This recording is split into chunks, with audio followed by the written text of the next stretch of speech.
ako'y nakikiusap sa inyo na ingatan nyo, respetuhin nyo yung bagong ranggo nyo. So palagi nyo isipin yan. Isipin nyo yung ranggo nyo na yan, yung paghihirap nyo, kung paano nyo nakuha.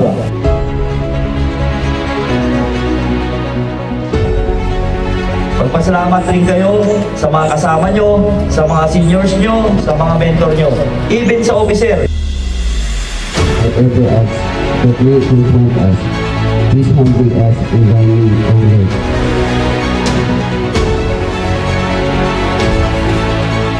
Effective as of 01 December 2023 for satisfying all mandatory records for regular promotion.